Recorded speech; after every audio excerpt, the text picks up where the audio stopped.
All right, back into our series. Let me start with a very important question for us. If you could describe Jesus in one word, what would it be?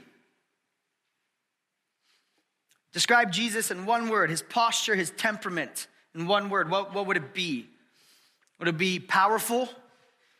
Would it be something deeply theological? Would it be passionate?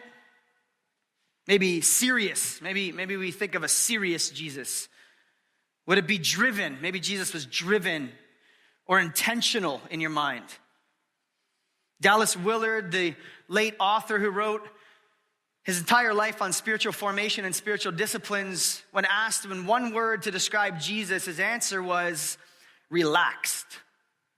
Describe Jesus as relaxed. For many of us, that would be the last word that would come to mind when we think about Jesus. Relaxed. His posture being one that is unhurried, always in control, always present and engaged in the moment. Relaxed. That's a very interesting word to choose. Later on, Dallas Willard wrote this: hurry is the great enemy of spiritual life today. You must ruthlessly eliminate hurry from your life. That was his kind of going outwards. That was like his swan song advice to all people who would look at Jesus and try to live life following the way of Jesus, that we must ruthlessly eliminate hurry. Now, you've heard me speak a little bit about John Mark Comer. His recent book is called exactly that, The Ruthless Elimination of Hurry. And he writes the entire book to basically unpack what Dallas Willard said there, was that it is the greatest enemy to spiritual health and spiritual life to live life overly busy and hurried. Today, studies are showing, and not Christian studies. Every time I say studies, you're just thinking like, oh yeah, Christians always have studies. These are non-Christian studies, but studies are showing us that most people are simply too busy to live an emotionally healthy life. And on the Christian side of things, too busy to live a spiritually healthy life, a spiritually rich life. We are hurried today. We are an overly busy culture. And it's not that we don't want to live a healthy spiritual life. It's not that we don't want emotional maturity and health in our life. It's that most of us are simply too busy to live a life that would actually allow that to flourish. Today you hear that often when you ask somebody, hey, how are you? Busy. Good, but busy. And it's like, oh, hey, how's it going? I haven't seen you in a while. Staying busy? And it's an everyone problem, right? This isn't just a CEO's problem. This is a stay-at-home parent problem. This is a single person problem. This is a student problem. This is a married person problem. We're all so busy because we live in a culture that prizes busyness. Usually when I say I'm busy, I catch myself because most of the time it's a bit of a boast, but a complaint at the same time. It's a boast disguised as a complaint. It's like, oh, it's just so busy. Really what my heart is saying is I'm super important. I got so many people that just want to be with me. I'm just really valued by a lot of people. That's why I'm so busy. And sometimes that's true, but most of the time it's not. In a culture of hurry, busyness becomes a virtue that we all try to aspire to. The busier you are is the more important you are.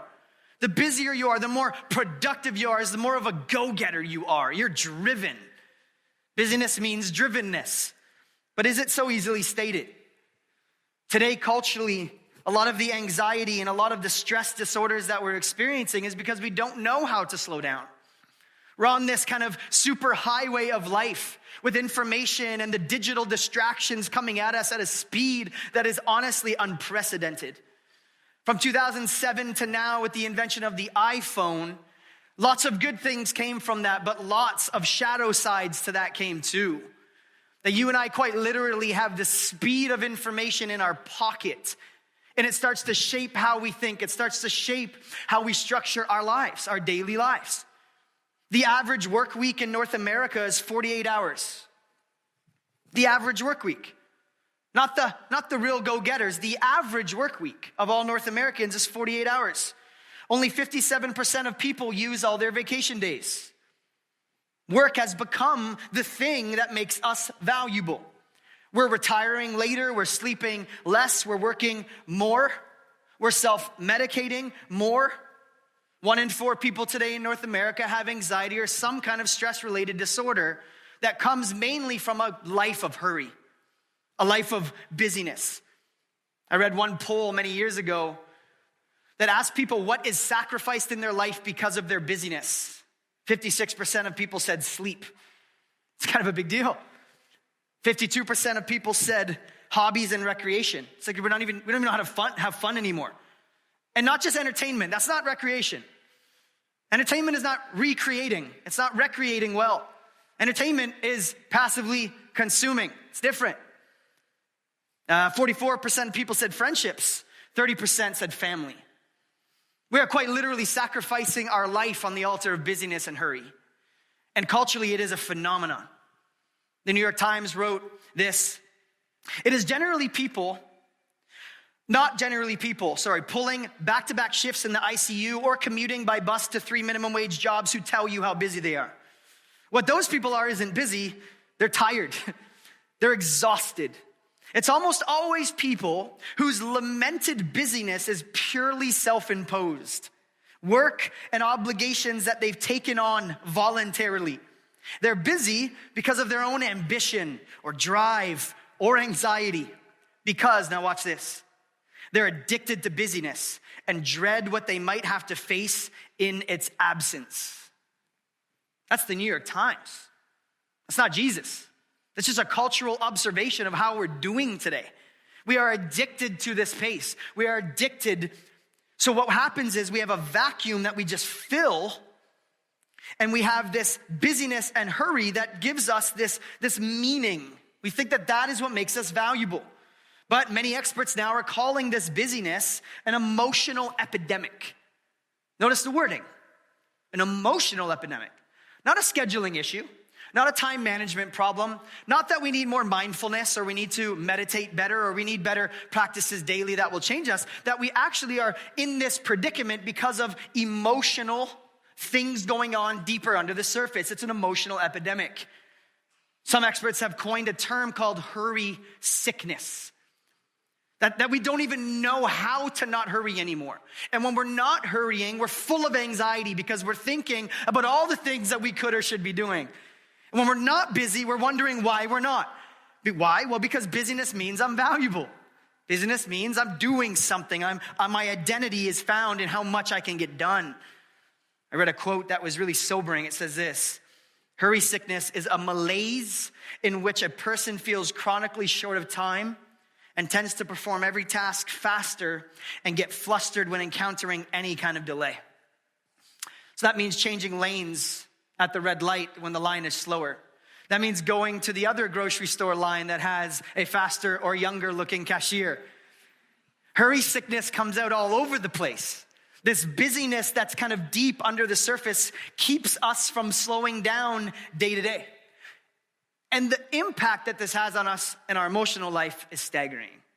What this busyness and hurry does is it actually keeps us from feeling well.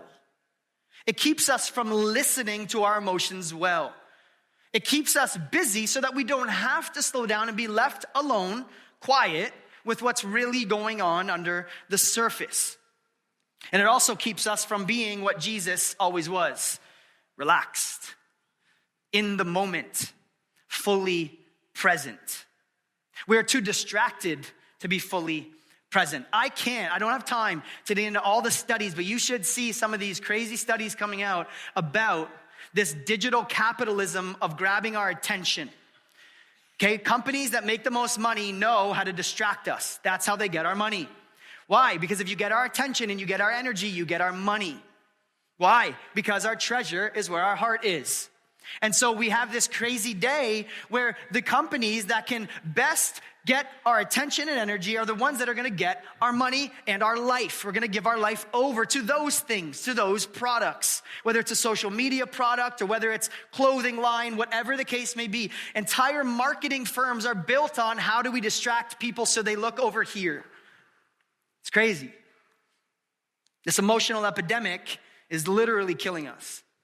So, busyness, though, is not something that we can just tackle at a surface level. We can't just say, well, I got to get more organized, or I need a better app, and my to-do list app needs to be better. Why? Well, because busyness and hurry isn't simply a cultural issue. It's not a time management issue. It's not a mindfulness issue. It is a heart issue. It is a spiritual issue. It's deep.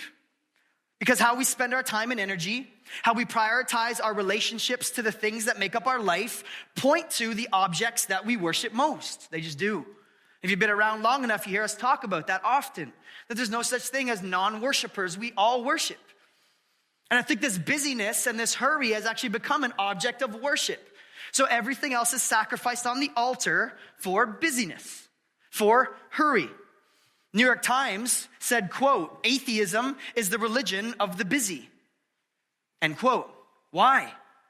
Why? Well, because this is a heart posture. This isn't just a time management issue. It's a heart management issue. It's a worship issue. It's a spiritual posture to the things in our life. I remember hearing something years ago. Corrie ten Boom said, if the devil can't make you sin, he'll make you busy. Ooh. If we can just stay busy enough to not slow down and recognize the still small voice of the Lord, the small moments that happen throughout our day. If you go through the Gospels, I did this week, it was very interesting. You just go through the Gospels, you just read them quickly. Watch how many times Jesus is responding to an interruption. His life is full of interruptions. C.S. Lewis once said that the person you are is how you respond to interruptions.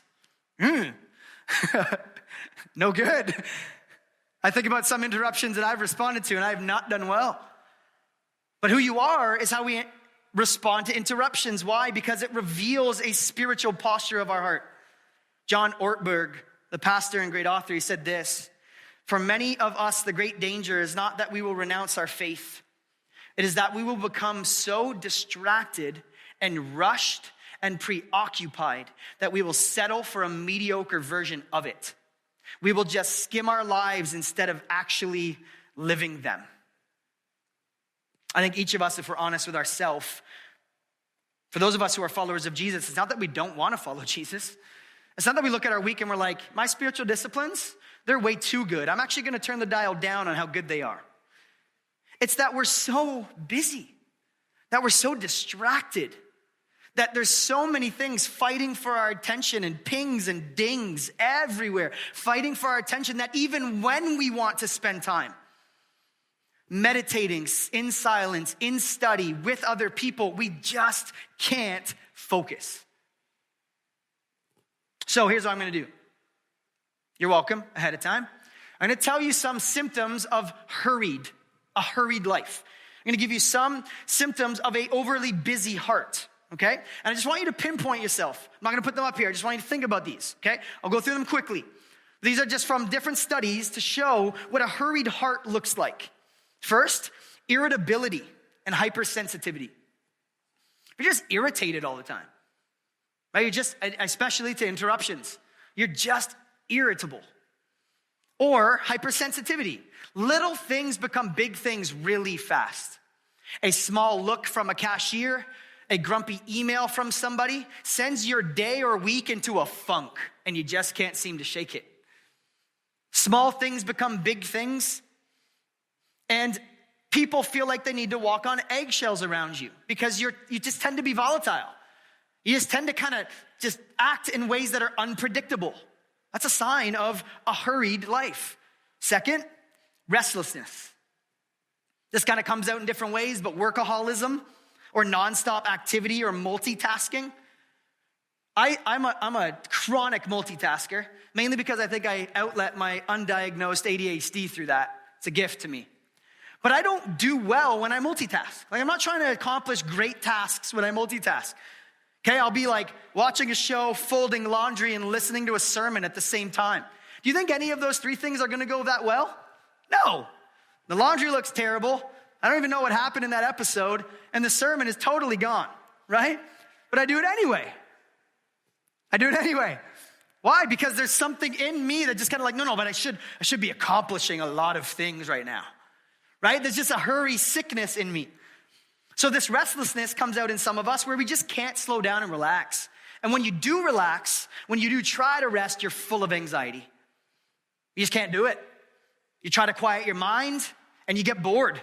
You try to pray or read scripture and you can't focus, and you multitask all the time. Some of you also, the workaholism thing comes in. Or if you're a stay-at-home or you're retired or you're an empty nester, it's just busybodiness. You're always just kind of doing something. You're running errands or you're clicking this or you're watching this. It just never stops because accomplishment becomes our cultural narcotic. It's just the drug. It's just I got to accomplish things. Third, emotional numbness. You just don't have the capacity to feel anymore. Like last week when we talked about loving well and listening to people well and empathizing with people well. You just can't do it. You don't have it. Your bucket's empty. You don't have anything left to pour out, to empathize with people. You're just emotionally numb. What this also does to us is that we're not able to hear our emotions well, especially emotions like pain and hurt and sadness and grief or fear. So we just plow through. We just head down. We just keep going because we don't know how to feel. We're numb. Next, you live a compartmentalized life. You're a different person with a different mask everywhere you go. This is a symptom of a hurried heart. It's a symptom of an insecurity that comes from busyness, that you just don't know who you are. Your life is fragmented into church life and work life and family life and friend life and private life. And God forbid church life ever runs into private life, right? You just live a compartmentalized life. You're not whole. You're not fully integrated. You're not living with integrity. That's a sign of a hurried heart. Next, your priorities are completely out of order and you can never seem to catch up. You're not living proactively. You're living reactively and you're kind of just chasing life. Anyone? Just like you have your to-do list. It just gets bigger. You still don't check stuff off. And then you're like, what is going on? Right? I just can't seem to get this. And then you get like a good moment where you're killing it for a weekend. And then the rest of your year is terrible. Your to-do list grows, your anxiety grows, and your priorities just seem out of whack. You feel disconnected. Disconnected from yourself, disconnected from others. Next, poor self-care. You just don't take care of yourself. You don't get the required 8 hours of sleep, probably because you're busy. You don't eat home-cooked meals. You don't have weekly exercise.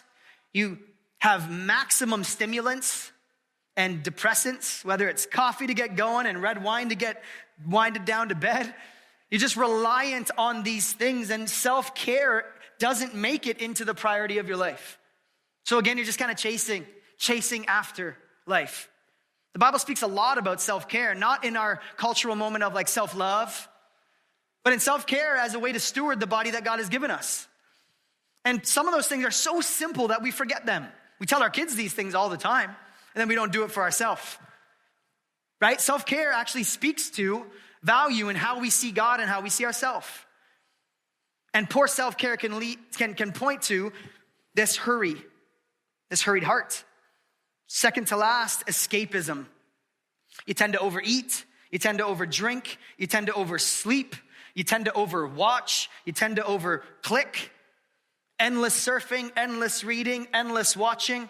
You're stuck in a negative feedback loop of behaviors and habits that you know aren't healthy, but you have no idea how to change them. And last, inconsistent spiritual practices. When you do, as a follower of Jesus, try to engage your spiritual life, it doesn't go well.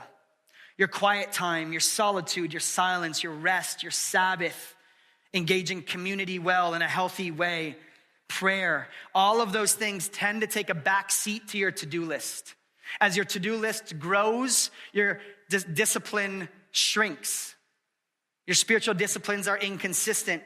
And even when you do come and try to engage that, you can't focus, or you're focused on doing things for God instead of being with God. And there's a big difference. Next week, we're going to talk all about spiritual disciplines and the right tools, the practices that allow us to live an emotionally engaged and spiritually healthy life. And we're going to try to correct some of that. Those are some of the symptoms. I could keep going, but I'll stop there. Those are some of the symptoms of something going on, that there's an emotionally unhealthy spirituality there. And it may come from this culture of hurry. And for you and I, as followers of Jesus especially, the church is to be a community, a new culture, a subculture within a world as we rebel against the norms in the world. And if the norms of the world is just creating stress and anxiety and mental and emotional health issues, that means that in the church we must slow down and look, first of all, to say, how do we live differently and revolt against the empire? How do we resist and rebel against some of those things? And then secondly, how do we move outwards into a culture that needs hope?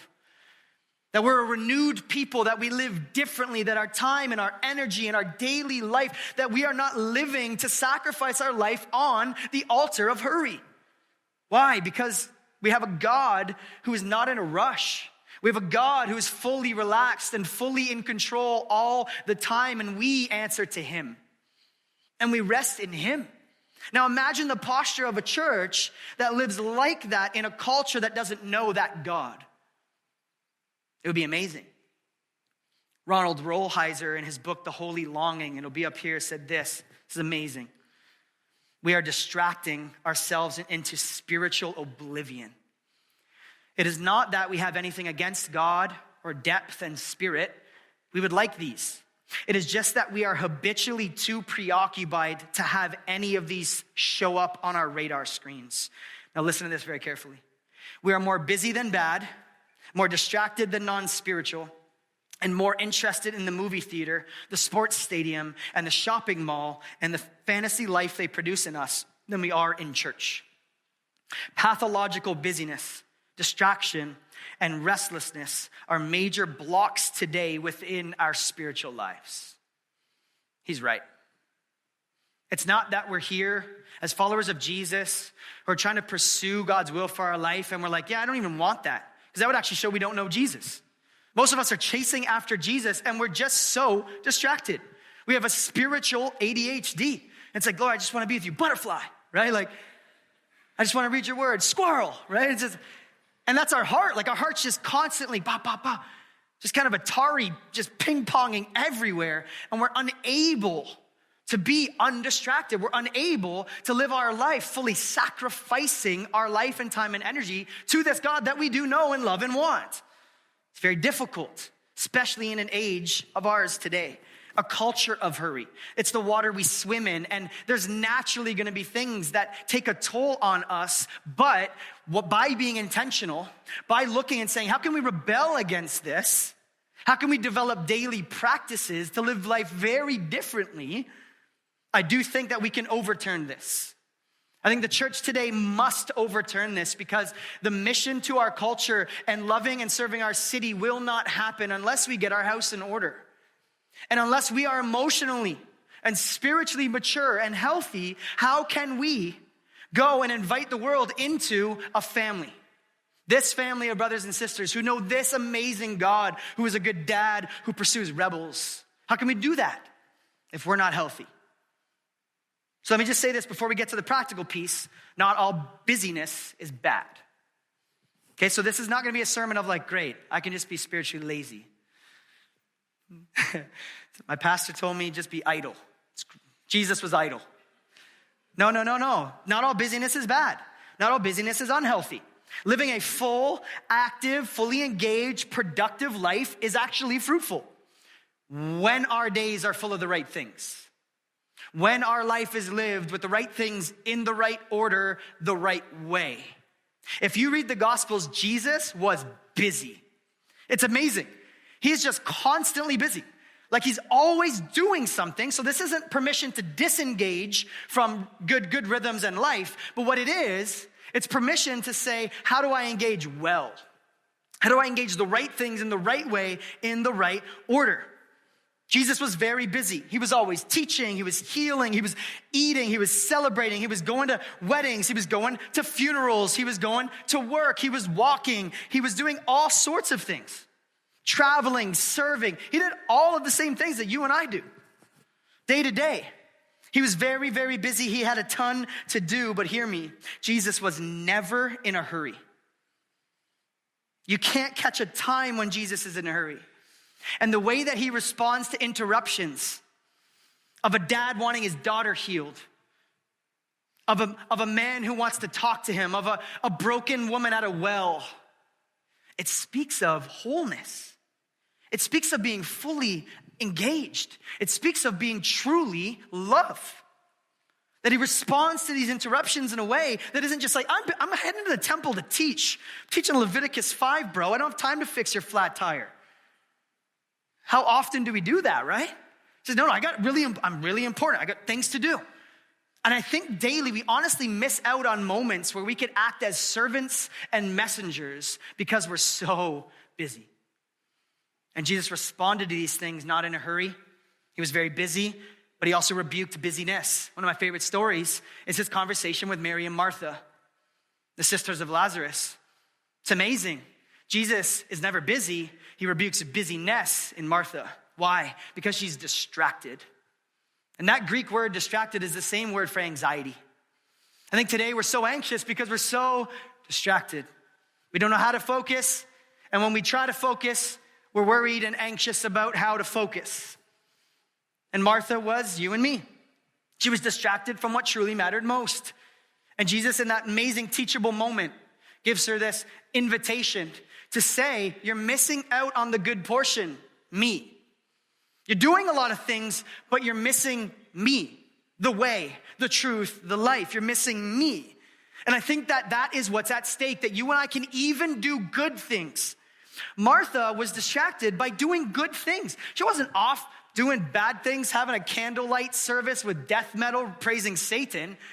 She was serving people. Like she was cleaning the house. She wanted to make sure that the house was in good order for Jesus, Master Rabbi Jesus. Jesus still rebukes her though, because we can be distracted by good things and miss out on the most important thing.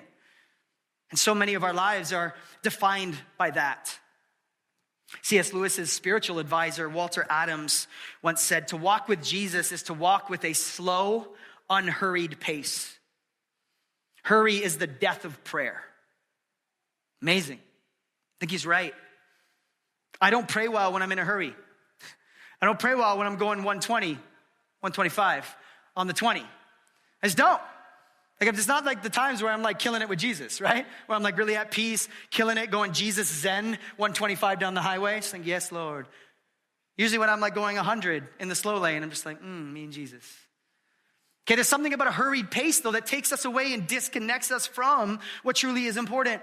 And what we've seen throughout this series, and here's what I want to apply today before we're done, is that the goal of emotionally healthy spirituality isn't just feeling better or even living better, it's loving better. The goal of this series is not a better you. It's a whole you. And unless we're able to slow down, rebel against a culture of hurry, we will not be able to live and love well, wholly integrated lives. We won't. It's impossible. Jesus lived a truly whole life. Perfectly ordered loves. There was never a time where Jesus did not have the right things in the right place, loving the right way. Never once. It's amazing. Now, we can't do that. We're not supposed to, but he did it for us. And I think so often we talk about Jesus as the way, the truth, the life, and we think that Jesus is just kind of like doctrine in skin. Just like he's the truth in skin. He just kind of like walks and he's like the word of God in skin. And we ignore that he's also the way, that he shows us the way. And that in order to live a life like Jesus, following after Jesus, we must live the way Jesus lived. And so often Jesus will do this just in the regular rhythms of life, where he's with his disciples and he's at a wedding or he's at a party or he's drinking red wine with his buddies. And those are the best teaching moments that Jesus has with his apprentices. Why? Because they're going through life together. It's a way of life. Jesus is the way because he shows us how to live. It's not just come to him and then he takes care of everything. This actually requires discipline and commitment and practice. We'll get to that next week more. But we actually practice this way. Why? Because if we don't, we will live another way. We will. You will. I will. It just will happen. It's not something we choose. Okay, so the key to living an emotionally healthy life is that it cannot be lived in a hurry. It just can't. Why? Because health is about ordering our loves right and having the right priorities. John Mark Comer summarizes this so well in his book. Says, love is painfully time-consuming, Hurry and love are incompatible. I would bet, if I was a betting man, that if you thought of some of your worst moments as a person, they came when you were in a hurry. When you snapped at somebody, when you acted that way on the road, when you looked at that person in the grocery store, probably wasn't when you were just peaceful and just enjoying the deep joy of the Lord. It probably wasn't. Maybe it was, and you got to work on some stuff. But it probably wasn't. It probably, our worst times when character kind of just leaks out of us, it's when we're in a hurry. Because love and hurry are incompatible things. It's like oil and water. They just do not mix. The flip side of that same equation is true. Our deepest relationships, our most important relationships, what is most important? Time. The old corny phrase, right? Love is spelled T-I-M-E. It's corny, it's cheesy, but it's true. It's true. Giving someone our time communicates that we love them, that we've prioritized time for them. Go all through the Gospels. It's amazing to note where Jesus does life, how he does life, and whom he does it with, and how much time he spends with them. He's not rolling through his Rolodex and his schedule, just kind of going like, I did a healing thing, I got to go catch a plane to Galilee, right? Like he's just not. He's fully present, and he spends a lot of time with the people that he's shaping. And apart from time spent, you and I will never be shaped in the way of Jesus. It's just not going to happen. So, love and hurry being incompatible means that we need to learn how to love well and live well. Now, how do we do it? Well, we do it when we learn to order our life and experience life walking like Jesus walked, living like Jesus lived. In the same passage that we started with last week, right before Jesus washes his disciples' feet, theologians call it the farewell discourse, because it's this long section where it's Jesus' final words and actions to his disciples. In John 15, watch what Jesus says. It'll be up here. Remain in me. Now, some of you guys love the abide in me, or even the KJV, you love the abideth, okay? It has a KJV kind of feel to it. It really does, right? Remain in me, or abide in me, or stay in me, and I will remain in you. For a branch cannot produce fruit if it is severed from the vine.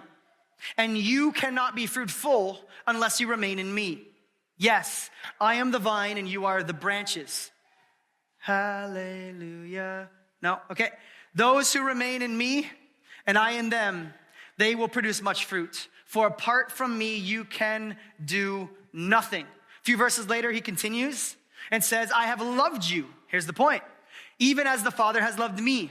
Remain in my love, abide in my love, live in my love. When you obey my commandments, you remain in my love, just as I obey my Father's commandments and remain in his love. I've told you these things so that you will be filled with my joy. Yes, your joy will overflow. Now, here's what's interesting. Usually when we think of joy, we think of just kind of like live your truth, become you, freedom of expression, freedom to be you. But what Jesus just said is that a life that's actually lived remaining in him is the way that we are restricted correctly that will bring us to joy that overflows. And in a cultural moment of just be yourself and go after your happiness and joy, we're seeing that is not leading to happiness and joy. In our cultural moment, we're seeing that people reject all sorts of restrictions. Restrictions are bad, freedom is good. But freedom does not happen without the right restrictions. It doesn't. And what Jesus is saying is, if you remain in me, you abide in me, you will live a life that is truly full of joy. It's a full life, but it's a slow life. In the love chapter of 1 Corinthians 13, you remember it, love is, what's the first word? Patient. It's interesting. It's not like love is passionate. Love is service. Love is patient. Love is slow. Love comes at you. It's given freely to you, but it's given fully engaged with you. My dad used to have a saying growing up, slow but good, and it would drive me crazy. And he was so good at building stuff, he still is. That's what he does. But he would build Lego with me, like a 3,000 piece Lego, and it would take him forever. And I'd be like, Dad, I just want to drive my thing. I just want my Death Star now. And he would go, no, slow but good. And now as an adult, I'm just like, man, slow but good. There are very few things that can be done fast that can't be done better slowly. It's not true. It's just not. Like we think it's true. It's like, no, you get it done fast, it'll be done well. It's like, no, we actually do things better slow. And so there's a pace to love that Jesus is getting at. Now the Greek word that Jesus uses here for the abiding, the remaining, it's a continuing to exist in. Think about something that's just like, it's like a blanket over you. It's like you're choosing to live under this thing and in this thing. The same word is used to describe a trellis to a vine. So you think of a vineyard. You think of the trellis, which is the wooden kind of part. Sometimes it's just like one stick that the vine could grow up. Other times it's that lattice, right? It's a lattice trellis. And the amazing thing about a trellis is that without a trellis, the vine is exposed to predators, disease in the soil. And actually, without the trellis, there is no fruit. Without the trellis, there is no life. Without the trellis, there is no wine. That's a sad day. Thank God for trellises, right? And the trellis is the structure. It's the restriction that allows the vine to produce fruit, to actually bear fruit. And that's amazing that a trellis would restrict the growth of a vine, but in order for it to flourish. It's exactly what Jesus is getting at. It's exactly what he's saying. Without the trellis, there is no fruit. Without a life abiding and remaining in me, there is no fruit. Notice that he said, you won't just kind of like, you might bear fruit. Notice that? You will. You will. Now that's encouraging. Because some days I feel very fruitless, right? And Jesus is saying, remain in me, abide in me, live with me, and you will produce fruit. Which goes all the way back to the garden. The first commandment to man and woman is to what? Be fruitful and multiply. And Jesus literally says that he is the way that we do that. The way to obey the first commandment is to follow after the word in flesh, Jesus Christ. And that we will obey it. He will bear fruit in us if we remain in his love, and our joy will be full. So hear me. A truly full life isn't a packed life. It's not a busy life. It's not a productive life. A truly full life is a life spent loving the right things in the right way, and Jesus shows us how to do that. That's what the way of Jesus is. And I think for so long in the West, we have made Jesus doctrine in flesh, and we have made Christianity about believing the right things, and we have failed to learn to live the way of Jesus. And so that's why as a church, we've been on this journey of practicing weekly practices. How do we practice discipleship? And I'm going to annoy you all year about this for the rest of 2020. How are we practicing well the way of Jesus? How are we living as apprentices of Jesus? All right, let's get practical. How do we do it? How do we actually do this now? In an age of digital distractions and adulting and parenting and bills and 5G networks and nonstop notifications, how do we do this? Well, I think we need what the monks call a rule of life. John Mark Comer spends a lot of time in his book talking about a rule of life. And it's very kind of strange and antiquated for us to think of a rule of life. Because culturally, we reject rules. It's like, no, I am my own rule. I'm an autonomous self, right? But then, you gotta realize everyone has rules.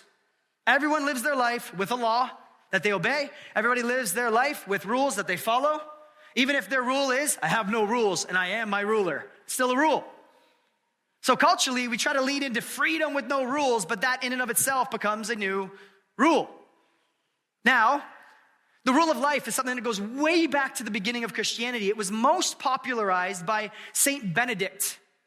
And the way that he structured his monastic life, today it's called the Saint Benedictine rule of life. And the reason why he developed this in the monastery was that the word rule, the Latin word behind it is regula, which really is just ruler. It's a measuring tape. It's a straight edge. It's a straight stick. It's something that can be used, committed to guide us. It's something that will give us a map through life. That's what a rule of life is. Now, we all have one already. That's the thing. So before we're kind of like, oh, that's strange, Dustin. That's kind of weird. Are we going to be like a new monastic life? It's like, well, maybe. Still working on that, figuring out where we can build our commune together. But just kidding. Some of you are like, I hope you're not.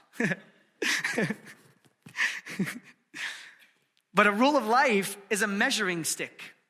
It's a way for us to check in and have a check and balance of, are we living this out correctly? Are we following Jesus? Just like the trellis supports the vine and restricts it, a rule of life supports and restricts our life so that we are able to move towards flourishing and life and growth.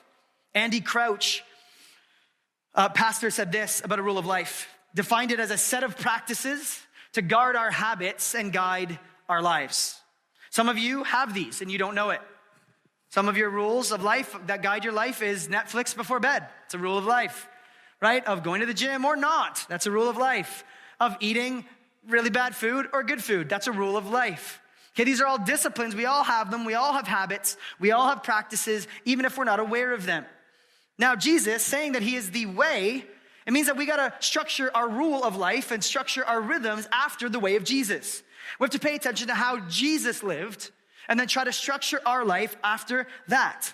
So the question isn't whether you have a rule of life, it's do you know what your rule of life is and do you know what it's doing to you?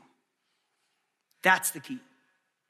And a healthy rule of life, a healthy rhythm, healthy practices to follow after Jesus, we know what it's gonna do because he just promised that he will bear fruit in and through us. That's a promise. That's the guaranteed return on us following after the way of Jesus. Okay? Practice really does make permanent. I grew up and it's like, practice makes perfect. And then I'd be the cheeky one who'd be like, practice makes permanent. Right? But it does make permanent, right? There's a rule of like, what you, your system is perfectly designed to get the results that you're getting from that system, right? Any IT people. Okay? Your system is designed to give you the results. That's literally what Jesus teaches about our life. It says that if you pay attention to the fruit of your life, it will point to the roots of your life. What your life is made up of right now, just hear me lovingly, is not someone else's fault. We can't just pass the buck on that stuff. What you are getting out of your daily life and weekly life is on you. It is. You have practices that are producing that, whatever it is. Whether it's great and you're killing it, or whether it's poor and you're stressed. There's things that can be done. Now, granted, this is not easy. Sometimes it's very hard because we are just feeling like we're getting taken away by the stream of life. And it's so hard to even slow down and consider what our rule of life is. But you have it. It is there. And sometimes it takes the hard work of looking under the hood and seeing what is going on in there so that we can rework our system so it produces better results. So I'm going to give you 5 practical things before we're done. How do we do this? We're going to unpack this more next week on specifics, but I'm going to give you 5 principles quickly. Number 1, start small, but start. Start small, but start somewhere. You are not Mother Teresa. Don't like come at your life and go, I'm going to pray for 3 hours every morning before I go to work. Don't do it. You're going to disappoint yourself. And if that's you, praise God. You're killing it. Keep going. Pray for me while I'm sleeping. Okay, but if 15 minutes is impossible for you, start with 5. Like start somewhere. If study and silence and solitude is difficult for 10 minutes, try 5 minutes. Think about where you can start and start there. Some of our type A personalities in the room, like me, it's like we are so all or nothing that we never get anything done. It's like I'm going to fast and pray for 17 hours this week. I don't even get 17 minutes, right? And we're just so intense. It's like, you mean Jesus? I'm just going to, oh yeah, watch how much I pray.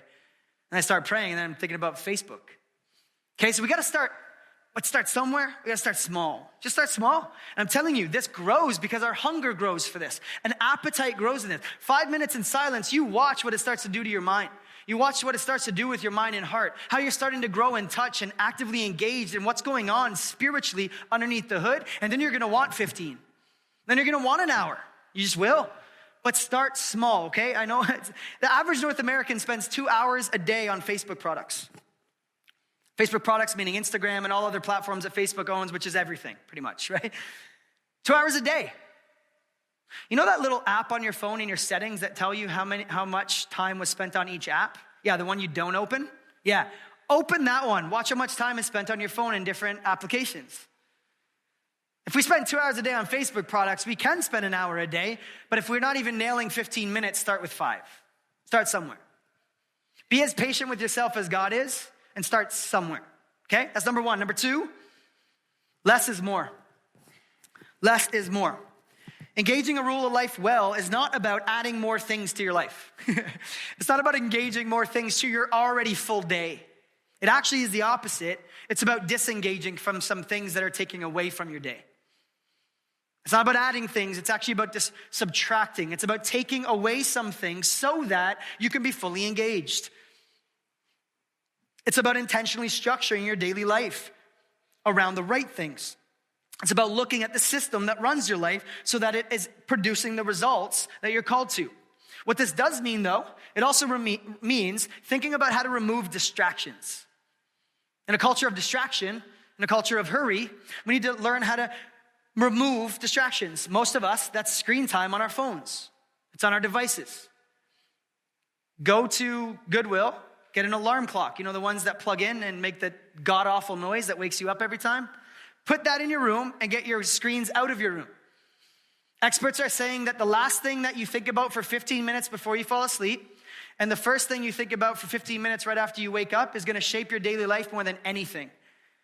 I would bet that Facebook or Twitter or scrolling or emails or whatever, how many times have you opened an email right in the morning and it has destroyed your day?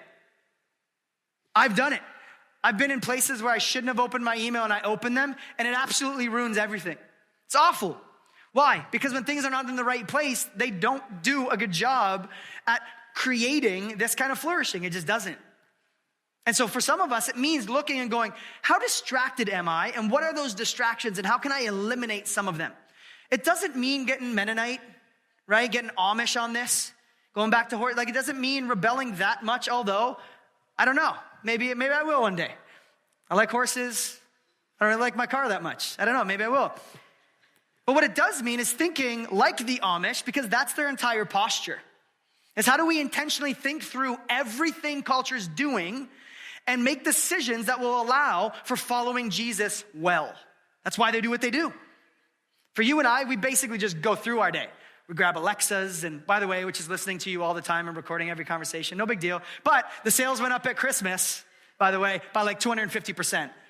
Like, we know it's listening to us, and we're buying them like hotcakes. Anyway, different topic. We'll have a sermon on technology sometime. But we, buying more Alexas and putting TVs in every room, and putting phone and getting the newest, biggest phone so I can watch Netflix even bigger, right? Like, it's just like, how can we eliminate distractions? Not just fill our life with them. 3, don't ignore your personality.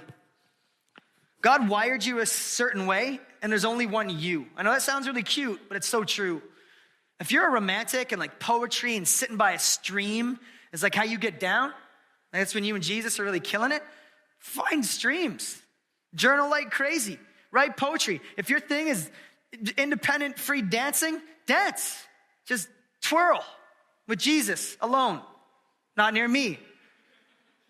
Okay, if your thing is walking, if your thing is biking, if your thing is podcasts, if your thing is music, if your thing is silence, if your thing, don't ignore your personality as you structure a rule of life. I think for so long we've had this weird, perfect version of a Christian, and it's like the coffee at 4 ungodly, a.m. something, right? I'm not even a Christian at that time of the day. I'm just not. But people say 4 o'clock, I have my coffee, my journal. I even use a gold pen and did calligraphy, right? It's just me and Jesus, that's how we get down. And that's Christian. That's what a Christian looks like. If I woke up at that time and tried to calligraphy, I would not be a Christian, I'll tell you that. I need to pray for a lot of patience and long suffering. Don't ignore your personality. Don't ignore how God has wired you to connect with him. He's not trying to aim for uniformity. He's trying to aim for unity. We're a diverse people, and we should be. That's the beauty of heaven. The new heaven and new earth is going to be full of diversity. It's going to be beautiful, but unity. And so if we're united on the task, which is a rule of life to live the way of Jesus, it's going to look different for some of us. But also, don't use your personality as an excuse. That's just how I am. Just how my family is. Yeah, I don't read. That's just how I am. Pardon? How did you get a job? What? How did you order your McDouble that you're eating right now? I don't understand. Okay, so we do that though. We kind of like, I do this. Don't hide behind your personality, but allow God to use it. Okay? Allow God to use it. Fourth, pay attention to your season of life. Oh man, I'm a husband and a dad and now a homeowner who's now 35, which means my joints do things. They make noises, they feel things that they didn't feel a few years ago, right? There's a season of life for me that I'm in right now that I have to be honest with. So for some of you, as an empty nester, as a retired person, as a single person, as a student, as a married person, your season of life needs to be considered as you make a rule of life. Has to. Also, don't use it as an excuse. Yeah, I know Jesus and I spoke twice this year because I'm a mom. You know, it's like, what? Right? You need to acknowledge your season of life, but not use it as an excuse. Your rhythms and your practices need to match your season of life. If you're single, I'm telling you right now, this is just wisdom for you. If you're single, not married, and young, you have more time right now than you even know. I didn't know that time was a thing that got sucked from you by other human beings until I got married and had children. And then I realized, where did that go? And then I look back and I go, that was the golden years. Where it's just like, I can do what I want. I can eat pizza. I can do what I want at 3 a.m., right? So young people who are single, you have more time on your hands right now. Your rhythms should actually take into consideration the practices that you have right now. And in a culture that is so good at being distracted and wasting time, imagine what it would look like Ephesians 5 says, to redeem our time, to redeem it and use it well. And last, 5, don't go alone. That whole 4:30 in the morning, sitting with your gold calligraphy pen, you and Jesus killing it, that's not the only way to live this out. We need each other. We were designed for each other. Following after Jesus is deeply personal, but it is never supposed to be private. And in our individualism today, we have made our relationship with Jesus a compartment of our personal life. Never in the Bible will you find that following Jesus is about having a personal relationship with God. It's not. Our God is personal. Our God wants to know our whole person, amen. But this is not a private venture. We need each other. We're invited into a new family of origin, a community who slows down well, a community who loves well, a community who does silence well, a community who studies well, a community who sings well, celebrates well, mourns well. These are rhythms. This is the rule of life of the community of people who are following after Jesus and resisting a culture of hurry together. So there's just 5 principles to help us this week as we start to think through, lift up our hood a little bit and think through our rule for life. I'm going to leave you with this invitation that Jesus presents to all of us in Matthew 11. Watch what he says. Are you tired? Are you worn out? Are you burnt out on religion? Come to me. Get away with me, and you'll recover your life. I'll show you how to take a real rest. Walk with me and work with me and watch how I do it. Learn the unforced rhythms of grace. I love that. I won't lay anything heavy or ill-fitting on you. Keep company. Abide with me, right? Remain in me, and you'll learn to live freely and lightly. This ultimately is about developing a rule of life and answering Jesus' invitation to follow after him, not just as the truth in flesh, but as the way to life. Let me pray for us to that end.